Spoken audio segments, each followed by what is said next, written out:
una de las cosas que estamos tratando de comunicar a través del libro de los Hechos es que la iglesia existe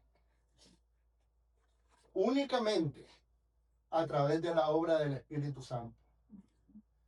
Y la iglesia obra únicamente a través de la obra del Espíritu Santo.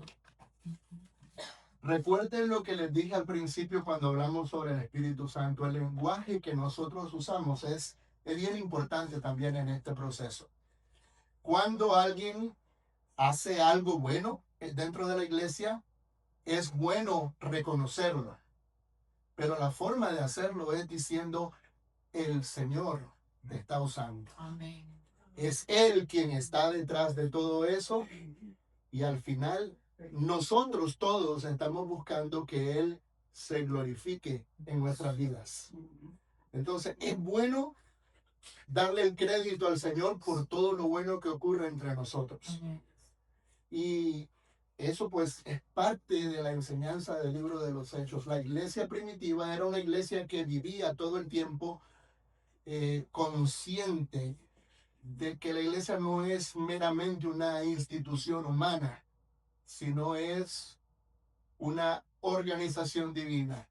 El Espíritu Santo la ha establecido desde el principio y eso es lo que vemos en Hechos capítulo 2. Hay un escritor que se llama A.W. Tozer y él dice que si el Espíritu Santo se retirara de la iglesia, y estoy citando sus palabras, el 95% de lo que hacemos continuaría y nadie notaría su diferencia. Obviamente lo dijo porque él, a través de su propia observación, había visto, ¿verdad?, a una iglesia que se estaba volviendo cada vez más humanista. Y él estaba diciendo, necesitamos volver otra vez a la idea de que lo que la iglesia es, ¿verdad?, depende absolutamente de Dios, del Espíritu de Dios. Y no es meramente una acción humana.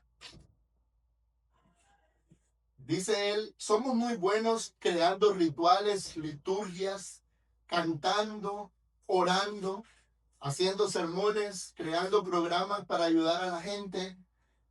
Pero si el Espíritu Santo se retirara de la iglesia, no lo notaríamos. Yo sé que eso no es verdad con nosotros. Yo creo que nosotros, por lo que hemos venido aprendiendo, nos damos cuenta que si el Espíritu Santo se va, se acaba todo. ¿Okay?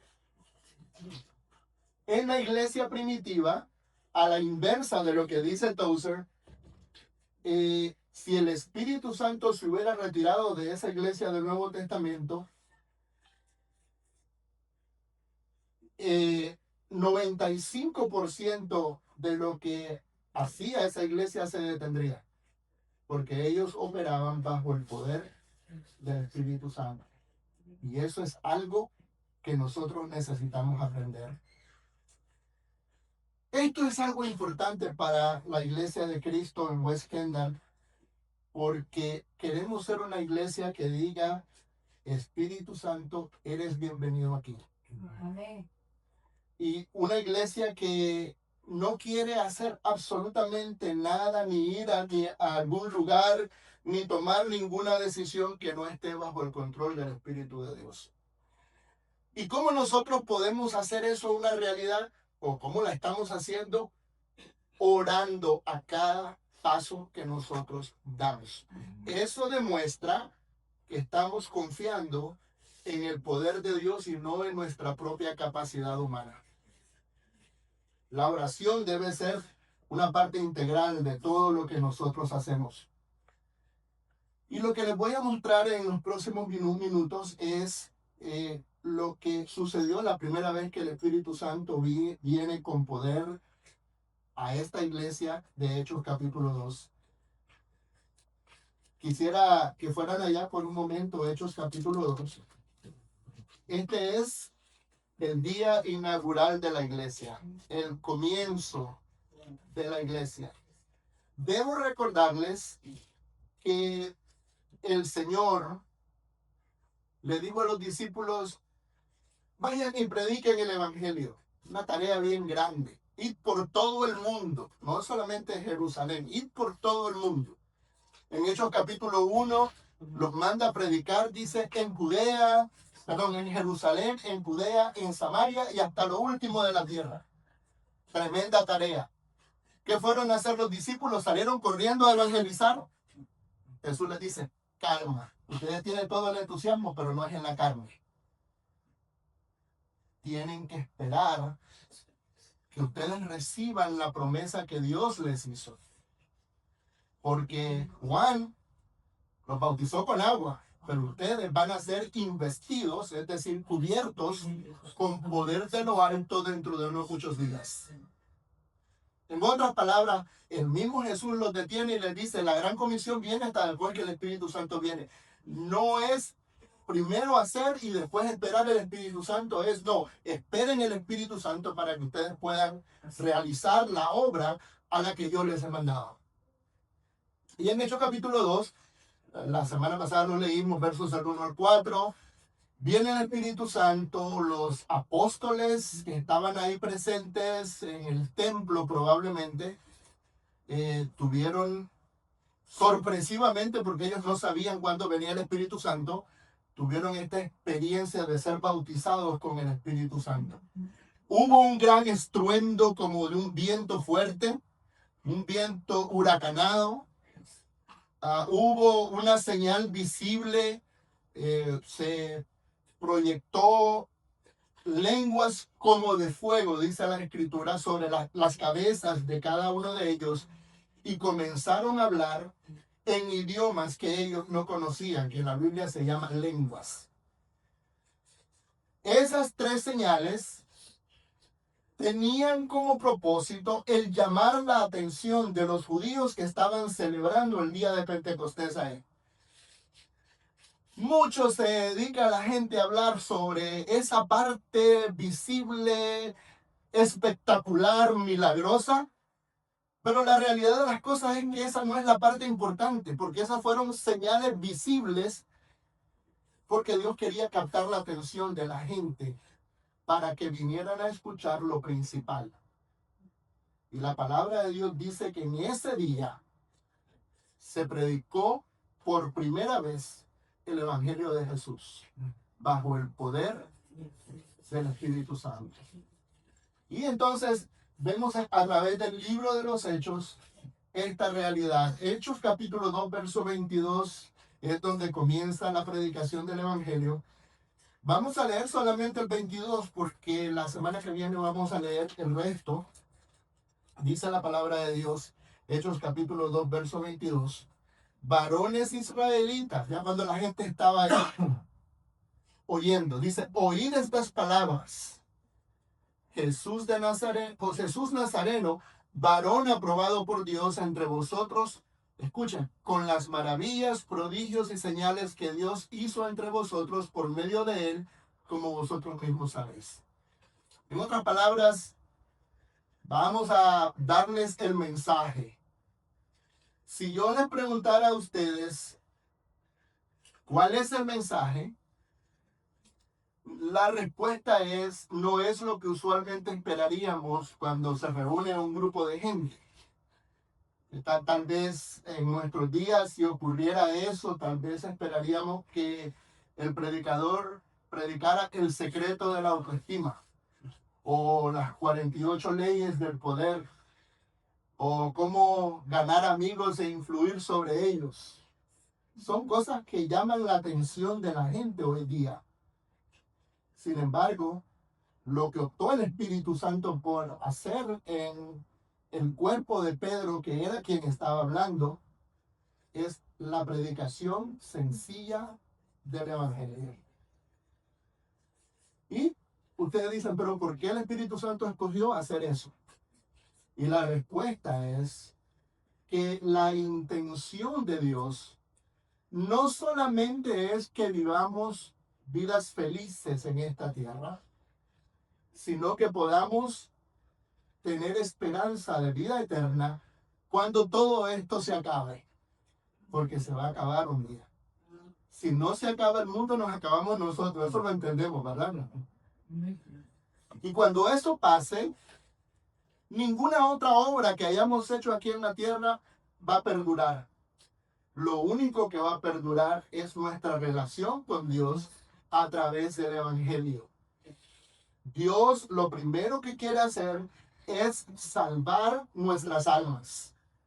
El único poder en el mundo que nos puede salvar del pecado y de la condenación eterna es el Evangelio. En Romanos 1:16, ustedes se acuerdan, vamos a leer 16 y 17, dice, voy a leer de la versión Dios habla hoy porque creo yo que está un poco más clara. Dice, no me avergüenzo del Evangelio, porque es poder de Dios para todos los que creen, para que todos los que creen alcancen la salvación. Los judíos en primer lugar, pero también los que no son. Pues en el Evangelio nos muestra de qué manera Dios nos hace justos. Es por fe, de principio a fin. Así lo dicen las Escrituras, el justo vivirá por la fe. El único mensaje que puede salvar al hombre es el Evangelio de Jesucristo. No hay otro. No hay otro mensaje. Porque es también el único mensaje que produce a la iglesia. Más adelante, durante el sermón de Pedro, ustedes recuerdan, ¿verdad? Que dice que los que recibieron su palabra, dice, fueron, a ver, ¿alguien? Fueron bautizados y se añadieron en aquel día como 3,000 personas. Ahí comienza la iglesia. Más adelante en el verso 47 dice, y el Señor añadía a la iglesia cada día a los que habían de ser salvos. No solamente nos da salvación en lo individual, sino nos hace un cuerpo viviente colectivamente. Somos una entidad viva con el poder de Dios entre nosotros. Por eso es que el apóstol Pablo oraba para que Dios nos hiciera ver ese poder que actúa en nosotros. Dice que fue también el que resucitó a Jesús de entre los muertos. Es decir, tal vez nosotros ni nos imaginamos lo que Dios puede hacer a través de cada uno de nosotros. Estoy hablando de obra espiritual, no estoy hablando de magia, ni estoy hablando de algo espectacular, estoy hablando de algo espiritual, ¿verdad? A través del Espíritu Santo, Dios hace maravillas. Hay una expresión en 2 de Tesalonicenses 2:14 que me llama mucho la atención. El apóstol Pablo les dice que Dios los llamó a los tesalonicenses, los llamó mediante el Evangelio. Es un juego de palabras, por cierto. La palabra kaleo, que es la palabra griega que se traduce llamar, es una palabra que lleva la palabra iglesia en el griego. La palabra iglesia en el griego es la palabra eclesia. Eclesia. Ek significa afuera. Y esta palabra griega que acabo de mencionar, kaleo, significa llamar. Somos los llamados afuera. La iglesia son los que Dios llamó para que salieran del mundo, es decir, de las prácticas del mundo, para dedicarse al servicio de Dios. Entonces, el apóstol Pablo aquí juega en el griego con las palabras. Dice, Dios los hizo a ustedes iglesia, básicamente, mediante el Evangelio, para alcanzar la gloria de nuestro Señor Jesucristo. Una cosa preciosa que menciona aquí. La versión Dios habla hoy dice, por esto Dios los llamó por medio del Evangelio que nosotros anunciamos para que lleguen a tener parte en la gloria de nuestro Señor Jesucristo. Amén. Esa es la promesa que se nos otorga a nosotros. Así que la primera observación es que a través del Evangelio se nos otorga salvación en lo individual, pero también Dios hace realidad ese sueño de tener una familia, un grupo de personas que pudieran tener la misma esperanza y que pudieran andar por el mundo con el mismo pensamiento y el mismo sentir. La segunda observación es que el Evangelio comienza con la persona de Jesús de Nazaret. Volviendo al verso 22, ¿cómo comienza diciendo? Jesús, ¿qué dice Jesús? ¿Alguien? Jesús Nazareno. Ahí comienza. Escuchen bien lo que les voy a decir. El Evangelio no es una serie de reglas. El Evangelio no son 5 pasos como a veces nos hacen creer. No es una doctrina. Nosotros no nos convertimos a una doctrina. Nosotros nos convertimos a una persona. La doctrina, por muy buena que es y por mucho que la Escritura nos dice que la practiquemos, es parte del resultado de nosotros tener una relación con Jesús. Lo que nos va a sustentar a nosotros no es el conocimiento de la Biblia. Lo que nos va a sustentar a nosotros a través de las pruebas, a través de todos los desafíos que se nos presenten en la vida, es nuestra relación con Cristo. Entonces, cuando nosotros nos convertimos, tenemos que tener en ese proceso una fe profunda en Jesús y la obra que Él vino a hacer para rescatarnos del pecado y de la condenación. Entonces, no solamente lo dice Hechos 2:22, yo puedo señalar Hechos capítulo 3, versos del 13 al 15, Hechos capítulo 4, versos del 10 al 12, Hechos capítulo 5, versos del 30 al 32. Todos esos pasajes y más en el libro de los Hechos comienzan con una predicación del Evangelio centrada en Jesús.